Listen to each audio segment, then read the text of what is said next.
Well, hello.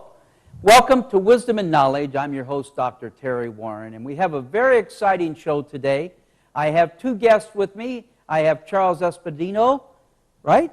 That's close enough. That's right. And then I have Tom Gabriel. Welcome, Tom. Thank you. Tom was on our show last week, and just before this show, they were on talking about a new show that they're launching, Behind the Scenes of Media, which I think is going to be an exciting show. But these two gentlemen have come together, and have been involved in the idea as well, the concept, for a show that I think will be absolutely amazing. And, you know, here's the thing. It says that my people perish for lack of knowledge, they perish for lack of wisdom, but also they says there is wisdom in a multitude of counselors. And, you know, as we talked about on the last show, every day, God pours into people multi-million and multi-billion-dollar ideas. And I've heard it said that the greatest wealth in the world is not in the gold mines or in the oil fields in the Middle East or in the gold mines and rich lands of Africa with all its natural resources. But the great wealth in the world is in the graveyard. Because millions of people went to their death with a multi-million or billion-dollar idea that never came to pass. And then there are those that got a brilliant idea and never did anything with it, and a year later or 2 years later, all of a sudden that idea was out there and someone was making millions. And so what's happened is they've come up with an idea for a show that I think is revolutionary, and it's called Catch a Vision. And Charles, tell us a little bit about something about Catch a Vision. Well, it's different inventors that produce inventions that haven't gotten recognition out there, number one. We want to help them to be able to let them know about their product, to help the people understand what it's about, and to get the exposure that they need, actually. Now, is it strictly limited to inventors or is it open to someone that may have a concept of a service? You know, recently they've started this thing where an average person takes their car and they go pick people up. Right. Is that right? Yes, that's correct. This is an idea that, you know, I guess somebody had, and all of a sudden they're worth several $1 billion. Right. And so, you know, this is open to also different types of services. Right, services, ideas, inventions. Ideas and inventions. And Tom, let me take it a step further, because, you know, you come out of the entertainment business, you come out of the business of investment and things like that. If someone had a concept for a TV show or someone had an idea for a movie, is that something that might fall into the same category? Absolutely. Yeah, that's the main thing that we used to try to finance, and we financed a few of those, yeah. So if they got a good project and it's ethical and it makes sense, absolutely, yes. And inventions, too, he was mentioning, because I was an inventor, I'm part of inventions that I was doing. So, and always trying to get that financing to get it going, always trying to get this to get it going. So we want to make a show practical enough where we'll weed through whoever it might be and pick out a few who can be on the air if they have a good idea, and pretty much give them an opportunity to expose it to the whole world as we help them get it launched. So that's the whole idea, yeah. Well, that will be wonderful. And you know, the word says that the wealth of the wicked is stored up for the righteous. And you know, I want to clarify something, because a lot of people seem to be confused, and they seem to think and believe that, well, you know, that verse happened, so, you know, the wicked are just going to come up and hand me money because I'm a Christian. Well, I'm here to tell you today, do not be deceived. That is not going to happen. Not that it couldn't happen. Trust me. Who knows? God could tell somebody, go hand you $1 million, and they could hand you $1 million. And I know in ministry, God has told people to give people airplanes. They've told people to give people new automobiles. Matter of fact, one of the people that, you know, gets a lot of controversy in the world today is Fred Price. And he got a lot of controversy because he had a ministry and he drove a brand new Rolls Royce. And a lot of people were saying, you know, I don't understand. You know, how could you drive such a luxury car? And his answer was simple. I didn't go buy this luxury car. Somebody came and handed me the keys to this luxury car, because God said they wanted me to have it. And I believe that if someone handed me a Rolls Royce, who am I to reject what God wants for me? I'm going to accept that, and I'm going to drive it. I may not go out and buy a Rolls Royce for myself, but listen, if God told somebody to give it to me, then obviously He wanted me to have it. So, I believe that very strongly.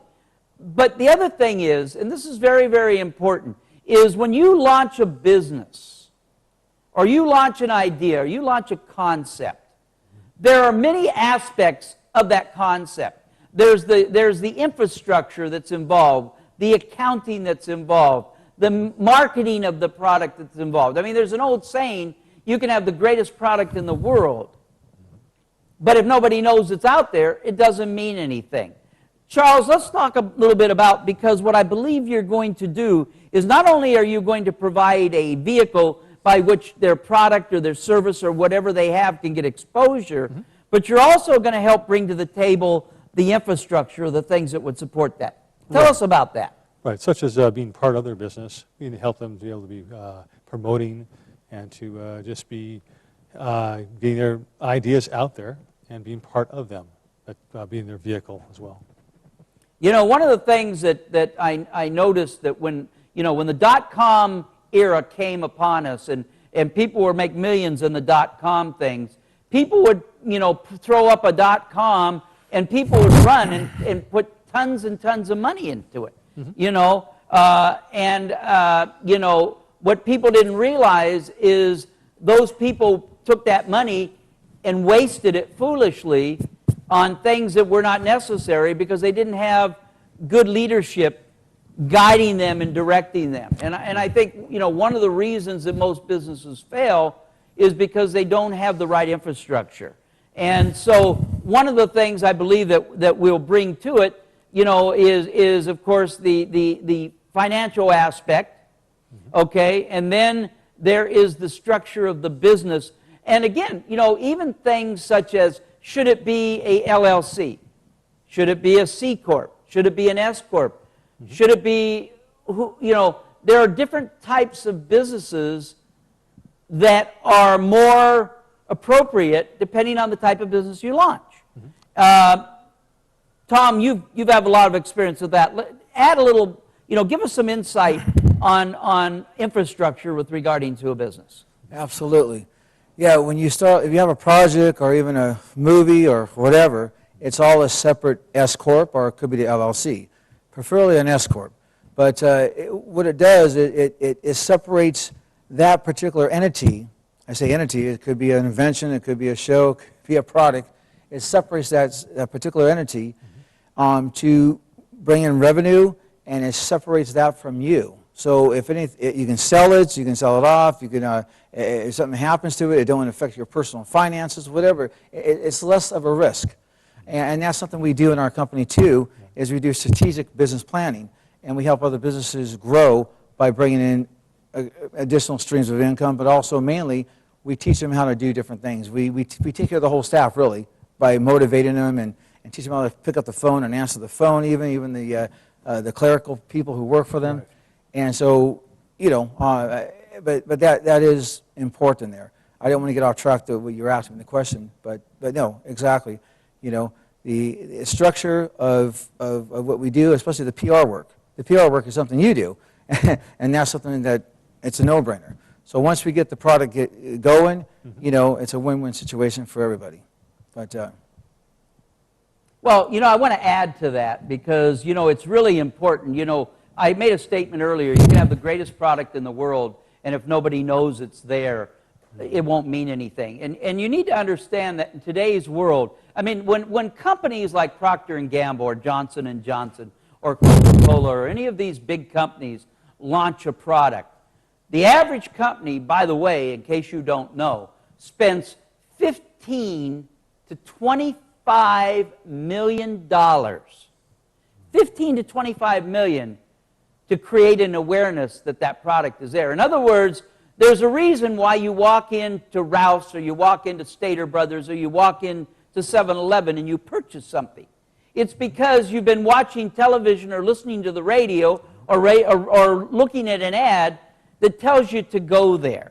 Okay, and what happens is, now Wharton School of Business and Harvard, which are two of the finest business colleges in America, teach that if you don't have the budget to do a typical Madison Avenue advertising campaign, which is what that's referred to is in the spending the 15 to 25 million, then you must take a serious look at public relations. And the difference between public relations and advertising is that advertising is you trying to convince people what you have is good.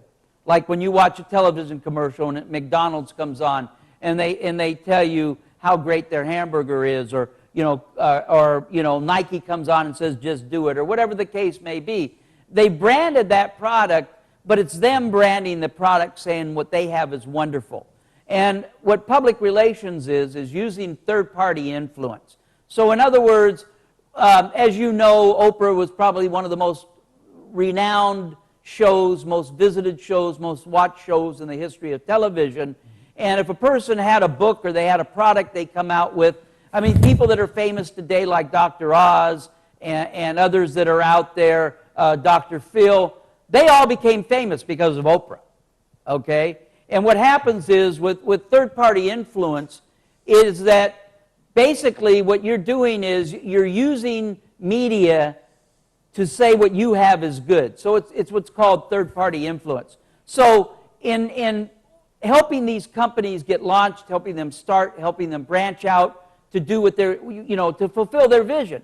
See, God gives a vision, okay? And when God gives you a vision, He makes provision, okay? So what we're here to do is to be that vehicle to help you accomplish that. I'm excited about the show. One of the things that, before, up until just a few years ago, the only way that a business could raise money, and tell me if I'm wrong, what was the way that a business raised money, Tom? Well, advertising on radio and sponsorships, mainly. And putting together a business package? Well, yeah, a business plan and get it on television and bulletin boards and everything. Right. Uh-huh.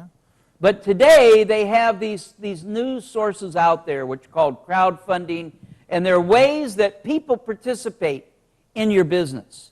Okay, and one of the things that I've been told that they're going to do, and correct me if I'm wrong, is that they're going to connect some of these type of sources with the people on the show.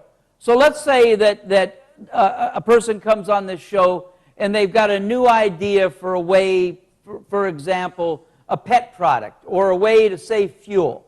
And they come on and they share their idea and people are excited about it. Now what they're going to do is they're going to connect them with these sources that allows them to raise money to generate, to be able to launch that business. Right. Is that correct? Right. Absolutely. Yeah, exactly.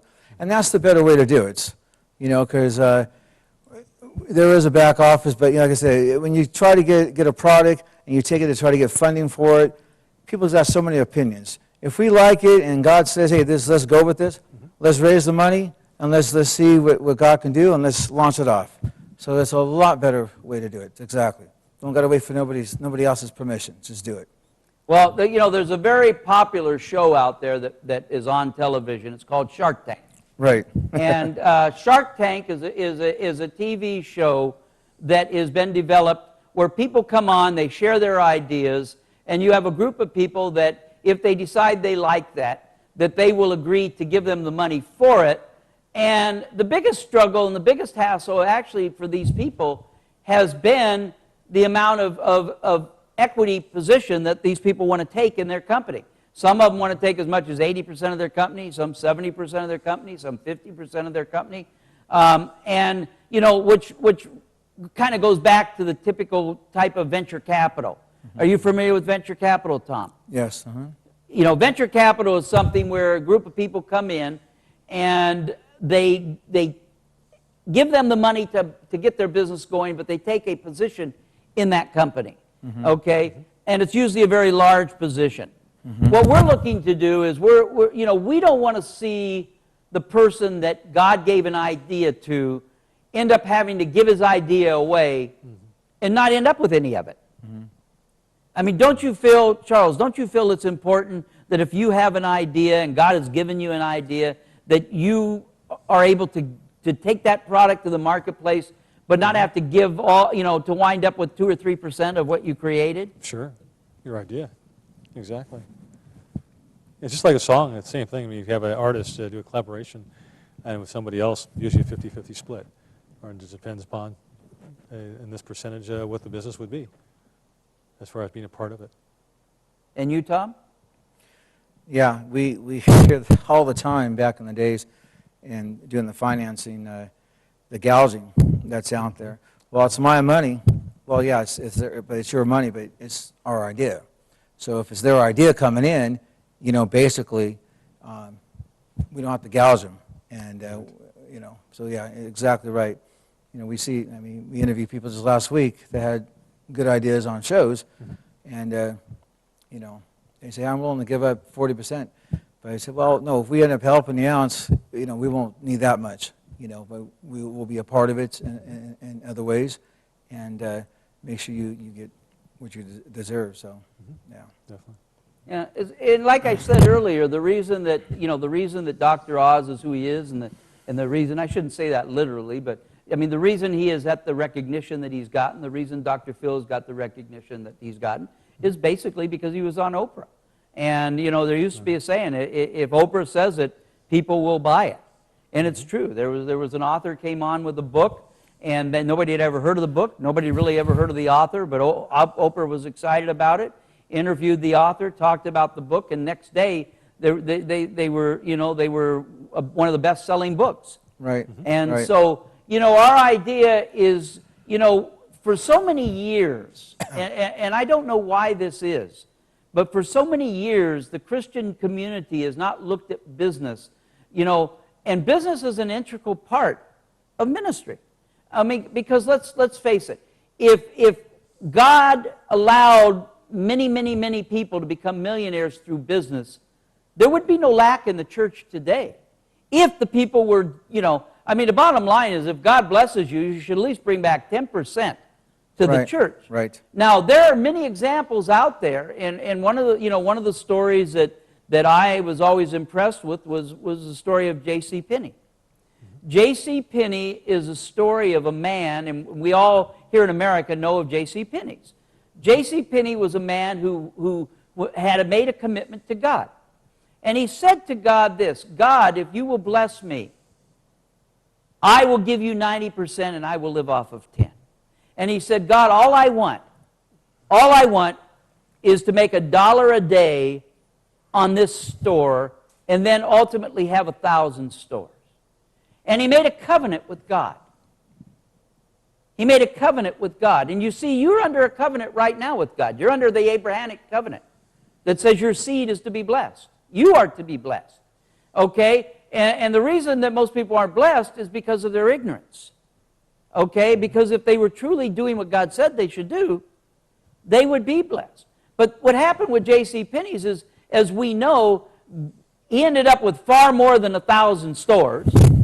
He ended up making far more than $1 a store. But he continued to honor that covenant that he made with God. One of the other examples, and I shared this recently, and I respect the man that passed away, was the founder of Chick-fil-A. Chick-fil-A is an example of exactly what I was talking about. This man made a covenant with God not to open on Sundays. He made a covenant with God to keep the Sabbath holy, that he would not work on Sunday. He would not allow his employees to work on Sunday. And the Bible says, don't work, don't let anybody in your household work, don't let your animals work, okay? And so what happened was the man who started Chick-fil-A honored that covenant. And recently, sales of Chick-fil-A surpassed sales of Colonel Sanders chicken here in the United States, which is one of the, and it's in the billions. Not in the millions, but in the billions. And he honors that covenant to this day. Now they're selling franchises. And I understand that written into that franchise agreement is you cannot open on Sunday. And I understand that recently there were some very wealthy people came and they wanted to buy franchises and they wanted them to change it to open on Sunday, and they refused to. So, what I want to see, and what I'm hoping will happen with the show that you two are developing, is that there will be a group of Christian-based business people that will put God's principles first, honor them, and apply them into the business of whatever business it be. And you are being like the Oprahs. You are the ones that are creating the vehicle to create the exposure for the idea or the product or the service that this person is trying to offer. Comment a little bit about this, Charles, on, what do you see coming from this show? What is your heart's desire will happen with this show? Well, I see a lot of positive attributes that this can have. It'll help the person get the recognition, having the idea, trying to get it out there and getting the funding for it and accomplishing something that they've had a lifelong dream, possibly, or maybe just even a smaller dream. But the thing is, it's what they have, what they desire, that they want to do, to bring that out there, and that's what we want to try to help them do. Tom? Yeah, likewise. To get the entrepreneur, the inventor, who's got these inventions or this project or this movie, and for so long been trying to get it out there. And people don't pay attention, or it's like they want the whole project, and the people say, no, this is my project, I don't want to give up 80% of it, like you were saying, Right. And there's a lot of thieves out there that just want a good idea, and they want to run and make all the money, like you were saying. But it's going to give an opportunity to shed some happiness and some true, respect to these people that deserve for what they work so hard for. Because I know what goes into it. I was in part of 2 inventions. One was a putt straight, and it was a golf for golfers to improve their putting skills. And I was the 4th inventor, but it's only 2 of us came together to do it. We brought it around to bring finances in, so they wanted to be 2 inventors too, and that's how it went back in the day. So I know that feeling. I said, wow, we're giving all this up, just for them to come in and help finance it, which, we needed the financing to do it at the time. So not to do that to these guys and to say, here, let's work on a deal, and you guys can be the inventors. We're not the inventors. Why should we be on it, And that's what these 2 guys did to us. They wanted to be on it as inventors. They weren't the inventors. So anyways, yeah. So I see that, and it was something that God brought into my mind that brought the invention. And a lot of things, all the inventions are from God. I mean, God gives the wisdom for the inventions. I mean, to help mankind out, to make things better, to make things, and so yeah. So I think it's going to go in a positive direction. I'm excited about it, and Both are. we'll have casting calls for that too, I guess, huh? Come show your inventions, and Sure. right. Okay, so you're going to have a half-hour show. I believe it's going to air here on Wednesday around 3 o'clock in the afternoon. Is that correct? Right. And it's going to be called Catch the Vision. Now, it's a half-hour show, so you're going to interview, 2 people each show? Most likely, yeah. So they'll have about 15 minutes to explain their their promo, product right. and demonstrate it and talk about it and talk Right. about how they came about it. And then a lot of people don't know what it takes to actually make this become reality. So I would imagine that before they come on, they need to, you'll need to spend some time with them. And, if they say, well, gee, because I know that, that if somebody come and say, oh, gee, I think for $20,000 I can get this all over the world. The Right. reality is it'll probably cost $200,000. Right. And so you're going to be in your, what you called it a casting call because you're used to doing the entertainment. Right. I would say it's probably more of a qualification interview. Nice, yeah. To determine what they have and the feasibility of the product. When is the show scheduled to launch? Well, in 2 weeks, we're saying 2 or 3 weeks. Right. Yeah. We're still working out the niches, I guess. The final, draft, I guess. Right. So. Well, this is a very, very exciting opportunity. If you're watching today and you've got an invention, you've got a new idea for a product, something God is imparted an idea into your mind or your spirit, of something that He's told you to do. You know, even writing a book, okay? There are many people out there that God has told to write a book, and they don't know where to begin. They don't even know how to start. And just, I'm going to give you a quick, I don't know why, but I'm going to give you a quick lesson on how to write a book, and maybe this will help you. But if you want to write a book, it's very simple. You don't have to sit down and write all that stuff. I'll tell you how you write a book in 30 days. You take 1 hour every day and you talk into a recording. And you record into that recorder every day, 1 hour for 30 days. At the end of 30 days, you will have all the materials you need to write a book. Then you need to put it with someone who will put it in the right order, in the right format, and you'll be ready to go. Now, there's a little more to it than just that, but I just want to give you, see, what some people think is very complicated really isn't as complicated. And when you have people that know what they're doing, you know, and this is what we're saying. We're going to bring you want a product, you want a great label, we'll bring graphic artists to the table. Is that right? Sure. We'll bring graphic artists. You want to create and the beautiful thing today is that the cost to do things are not nearly what they used to be, because we now have the internet. Right. We can take your idea and put it across the internet. We can create a YouTube channel for you. There's a lot of things we can do for you to help you facilitate what you have. And so we are excited about what you're ready to do. We're excited about the show that you guys have created. We've about run out of time here, so you know, give us some last-minute comments. Charles, what would you like to say to them out there that have an idea or a concept? What would you like to say to them? There's hope for that product. There's hope for them to get their invention out there, to be known, and to actually fulfill their dreams. Charles? Okay. Tom. Yeah, okay. I mean, Tom? That's all right. Yeah, basically, I wish this program was around when I was younger and doing inventions. I mean, it's a great opportunity, you know, and I believe that God put us in our hearts to do this, so it's going to be a win-win situation. So I look forward to meeting you guys with the inventions you have, and I'm curious to see what's the next greatest invention is going to be. So if you're out there and you have something, write today to this television network, the Cross TV.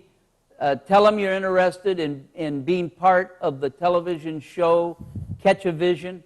And I'm believing that this show will create millionaires for the future that will help not only fund this network right here, but fund the church that they're involved in. I want to thank you for being part of this show today.